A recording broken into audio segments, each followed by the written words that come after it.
Saya udah lebih dari 9 kali disomasi, bahkan oleh negara karena saya dituduh menghina presiden. Ya saya di interogasi di Mabes Polri, macam-macam saya nggak bisa cerita satu-satu ya, Dirjen Pajak, Golkar segala macam. Ya saya hadapi, alhamdulillah nggak berlanjut gitu. Ada yang saya somasi balik gitu, diem. Itu namanya Hadi Purnomo, Dirjen Pajak dulu. Suka bohong banget kan itu. Ya saya bilang, oh, datanya dari mana dibocorkan sama teman-teman Dirjen Pajak? Dari mana emang saya dapat data dibocorkan? Saya nggak punya tim. Jadi segala yang kita sampaikan itu berbasis data. Ya yang seperti saya katakan, saya mengatakan ada seorang menteri dan mantu presiden terlibat dalam ekspor ilegal juga saya sebutkan. Saya dapat datanya dari KPK dan dilaporkan oleh seorang menteri juga gitu. Ya, kemudian berbasis data. Ya, apakah saya nggak punya rasa takut? Ya takut.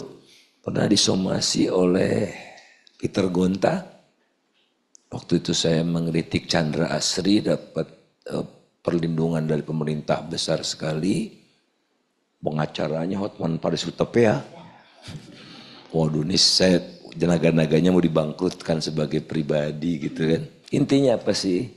Tidak ada perasaan dengki, gitu. Bukan karena dengki. Kedua, data kita harus siap semua. Saya tidak bisa ngomong kalau belum ada datanya gitu. Dan tidak semua politik itu urusannya dengan uang. Uang penting tapi bukan segalanya. Ya saya tidak punya partai, saya maju jadi calon independen dalam pilkada di Jakarta 2012. Emang saya kalah sama Jokowi. Saya terima itu, tapi saya bisa mengalahkan calon kandidat Alex Nurdin dari partai terbesar, Golkar. Artinya bisa dikalahkan kau gitu. Ngeri kita. Kemudian siapa yang mau invest di IKN? Siapa yang mau invest di IKN? Ya dari segi macam-macam aja udah agak tadi dibatasi jumlah penduduknya kan. Kalau jumlah penduduknya terbatas ya economies of skill-nya nggak tercapai. Ya nggak ada yang mau. Susah amat. Jadi back to your logics. Ya, critical thinking dalam mengevaluasi suatu proyek atau suatu kegiatan gitu. Critical thinking. Bagaimana? Sehingga kita tidak dibohongi. Saya udah ketemu sama kepala IKN itu, diceritakan apa adanya. Oh Pak Jokowi itu, oh kan jalan tolnya harusnya dibelokkan dulu karena alasan lingkungan. Libas aja kata Pak Jokowi, gitu. Ya. Oh terus nggak usah konsultasi sama rakyat gitu. Padahal ini mau konsultasi dulu, so many things. Pelabuhan dibuat di Babat itu, hutan bakau. Foto-fotonya saya ditunjukkan. Ya tapi Mas nggak bisa ngomong langsung ke publik gitu ya karena ada etika. Ya dia curhatnya ke kita gitu. Jadi dan percaya deh, penguasa mau Pak Jokowi mau Pak Prabowo paling takut sama sosial media. Ya kan nggak bisa dibredel sosial media. Jadi teriaklah. Ya. Apalagi kalau teriak rame-rame nggak berani. Di penjara semua nggak berani. Indonesia itu ada time lag yang panjang antara waktu disaran dengan yang enggak gitu, dilaksanakan gitu. Kadang-kadang 2 tahun, 3 tahun gitu. Mereka nggak mau mengakui mereka salah gitu. Jadi oh iya saya akui saya salah. Enggak. Tapi lama gitu. Oleh karena itu butuh juga kesabaran, gak ada yang instan perubahan itu. Evolusi gitu, revolusi. Apa yang maksudnya revolusi gitu. Revolusi mental udah jelas jadi mental gitu kan. Pada Pak Faisal ini sebetulnya ada satu pertanyaan yang out of context tapi penting untuk Bapak jawab, yaitu tentang bagaimana Bapak kok bisa berani gitu. Oh,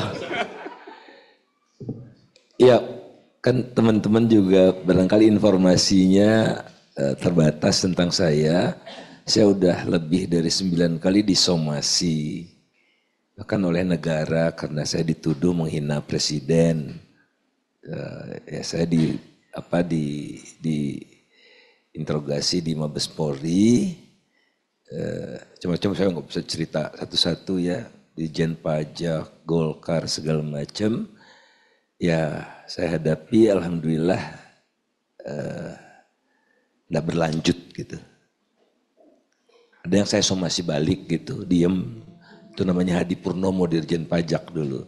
Suka bohong banget kan itu. Ya saya bilang, oh, datanya dari mana dibocorkan sama teman-teman Dirjen Pajak? Dari mana emang saya dapat data dan dibocorkan?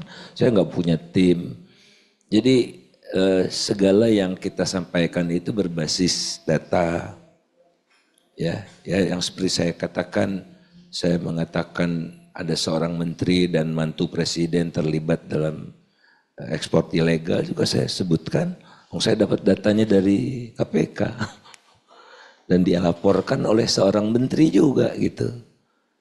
Ya, ada yang berani gitu. Dan saya katakan, oh kan kita dilarang ekspor biji nikel. Ya data dari Indonesia nol. Tapi saya kan nggak kehilangan akal. Saya dari tahun 81 peneliti gitu. Dari asisten yang paling rendah jabatannya gitu. Saya cek di bea cukainya China. Ternyata China mencatat ada 5,6 juta biji nikel yang diimpor dari Indonesia dari tahun 2020 sampai 2023. Ya. Tahun lalu masih ada 300.000 ton. Datanya nggak ada yang bisa. Ya saya di-argue oleh deputinya Pak Luhut, oh itu bukan dari Morowali Pak, itu dari Kalimantan Utara. Nah kan kita nggak banyak kawan. Oh ternyata itu biji nikel tapi izin usahanya biji besi. Jadi namanya biji besi kalau dari Indonesia. Nah kan beda termnya karena yang dilarang macam-macam gitulah ya. Nah itu aja sih, kemudian berbasis data. Ya apakah saya nggak punya rasa takut? Ya takut. Pernah disomasi oleh Peter Gonta. Waktu itu saya mengkritik Chandra Asri dapat perlindungan dari pemerintah besar sekali. Pengacaranya Hotman Paris Hutapea. Waduh ini saya naga-naganya mau dibangkrutkan sebagai pribadi gitu kan. Jadi apa gitu.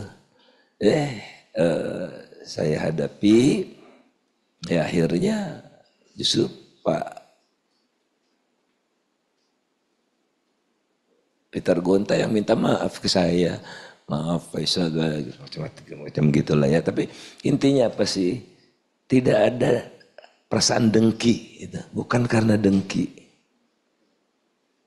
Kedua, data kita harus siap semua. Saya tidak bisa ngomong kalau belum ada datanya gitu. Itu aja barangkali. Kemudian percayalah dalam politik juga banyak surprise, banyak keajaiban tanda petik ya. Ya contohnya lah. Hampir semua analis politik memperkirakan menghadapi Biden, Trump akan menang.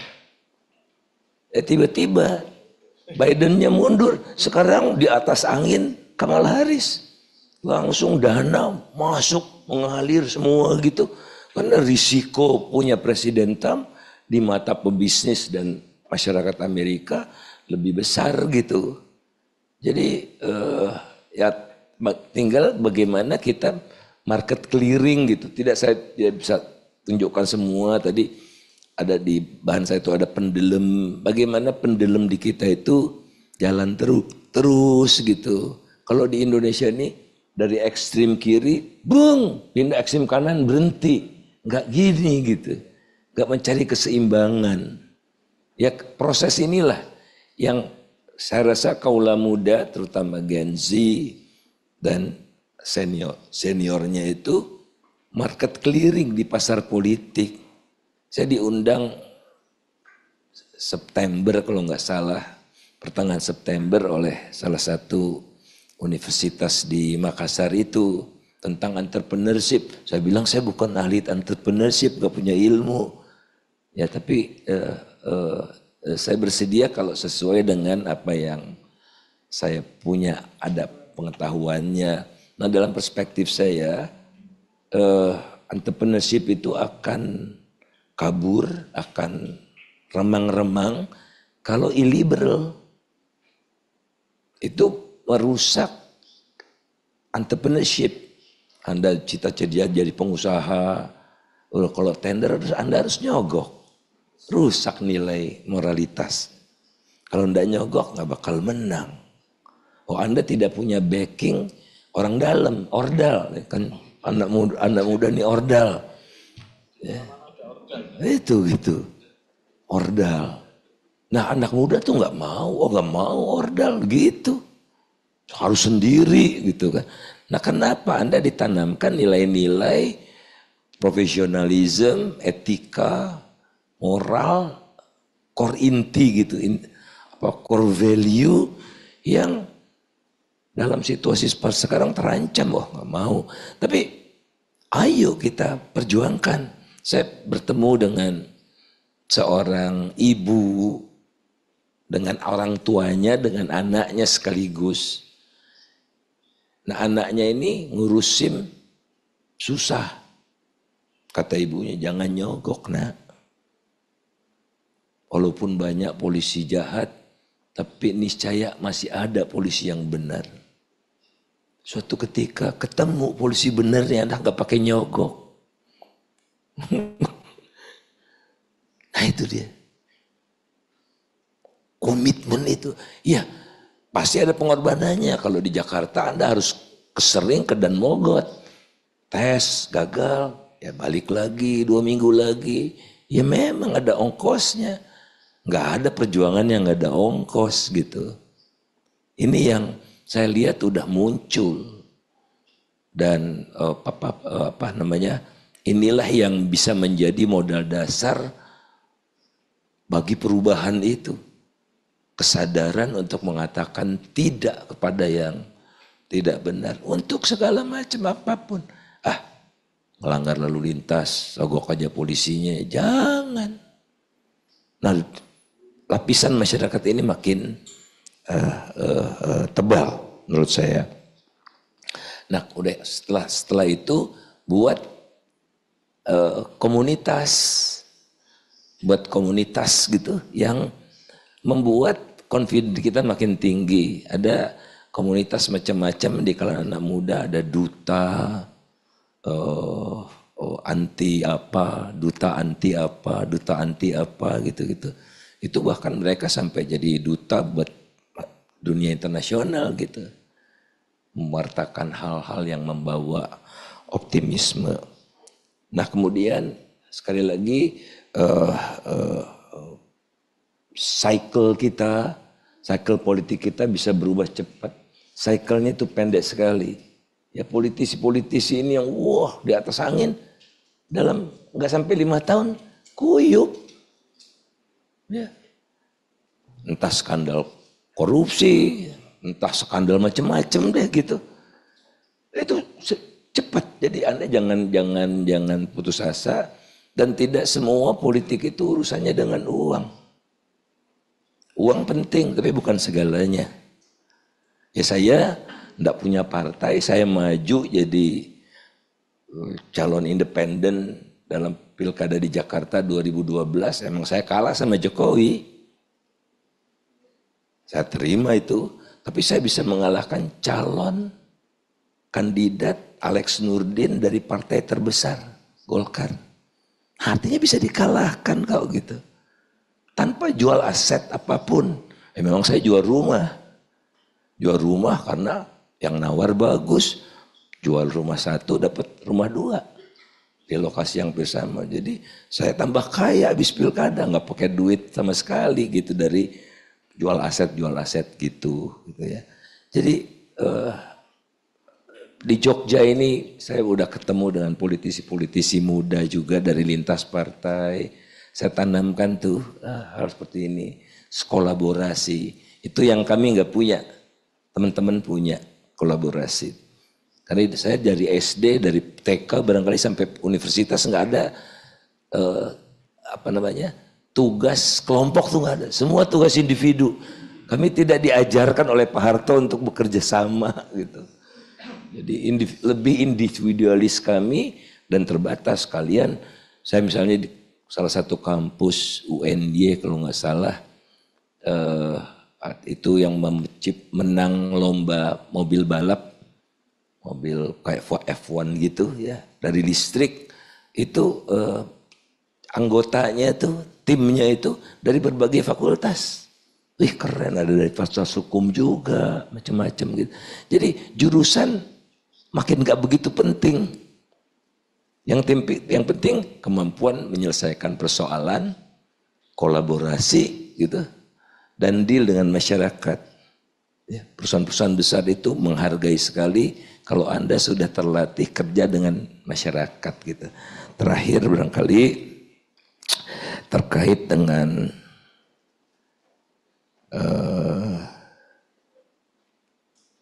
mana kira-kira yang harus diprioritaskan cara entitas dengan lebih buruk. Saya rasa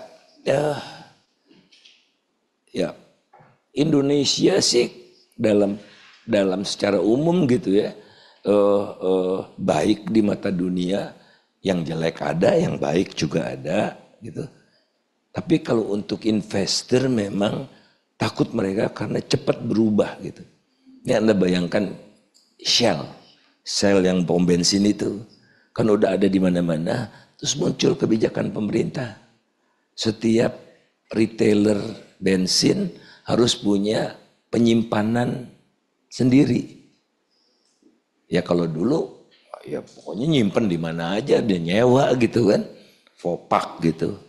Udah selesai, akhirnya dibikin kan sendiri kan, kayak duit sendiri, investasi, penyimpanannya udah selesai, aturannya diubah, nggak perlu lagi, karena ada yang mau masuk, nggak mau pakai modal, modal kayak gitu tuh.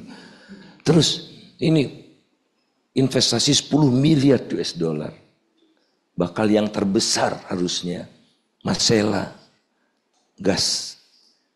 Itu udah dikaji segala macam oleh konsultan internasional, poten internasional segala macam. Itu offshore. Tiba-tiba diumumkan oleh Jokowi onshore.